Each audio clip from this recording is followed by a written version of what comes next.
हमारा next question है स्टोचियोमेट्री से और ये क्या बोल रहा है, what volume of oxygen gas measured at 0 degree Celsius and 1 atmosphere is needed to burn completely 1 liter of propane gas measured under the same condition।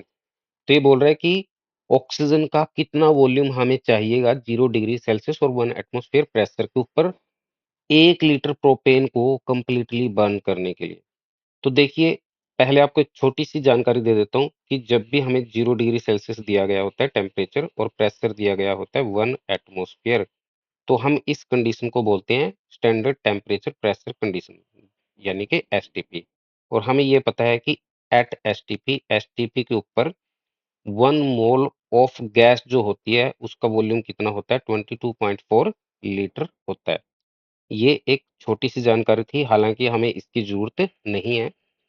इसके लिए हमें क्या करना पड़ेगा, इस क्वेश्चन के लिए हमें बैलेंस्ड इक्वेशन देखनी पड़ेगी, किसके बीच में, प्रोपेन के बीच में और ऑक्सीजन के बीच में। तो देखिए, जब भी कोई हाइड्रोकार्बन, चाहे कोई भी हाइड्रोकार्बन है, फॉर एग्जांपल यहाँ पे आपके पास क्या है, प्रोपेन है, उसको हम ऑक्सीजन की प्रेजेंस में अगर बर्न करते हैं तो 2 चीजें बनती है, एक CO2 बनता है और एक वाटर बनता है। उसके बाद हमें क्या करना होता है, इक्वेशन को बैलेंस करना होता है।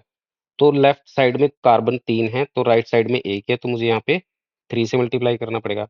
अब लेफ्ट में अगर हाइड्रोजन देखें तो 8 है, राइट की तरफ 2 हैं, तो मुझे यहाँ पे कितने से मल्टीप्लाई करना पड़ेगा, 4 से। तो इस तरीके से हमने हाइड्रोजन और कार्बन को तो बैलेंस कर लिया। अब ऑक्सीजन देखते हैं, तो अगर मैं राइट में देखूँ तो 3 इंटू 2 6 और 4 ये, तो कितने ऑक्सीजन बने, 10। तो लेफ्ट में कितने हैं, 2 ही हैं, तो मुझे यहाँ पे क्या करना पड़ेगा, 5 से मल्टीप्लाई करना पड़ेगा। तो ये अपने पास बैलेंस्ड इक्वेशन आ गया। अब इससे हमें साफ-साफ पता चल रहा है, यहाँ पे कुछ नहीं है, इट मीन्स 1 है, तो इट मीन्स इसकी स्टोइचियोमेट्री क्या है, 1 है। और स्टोइचियोमेट्री से मतलब क्या होता है? स्टोइचियोमेट्री हमें बताती है मोल के बारे में और वॉल्यूम के बारे में। तो यानी कि इसका 1 वॉल्यूम रिएक्ट कर रहा है, तो इसके कितने वॉल्यूम्स के साथ रिएक्ट कर रहा है, 5 वॉल्यूम के साथ रिएक्ट कर रहा है। तो यही आपका आंसर है। तो 5 कहाँ पे है, सी वाला। तो ये आपका आंसर आ जाएगा सी। और न्यूमेरिकल काफ़ी बहुत ईज़ी था।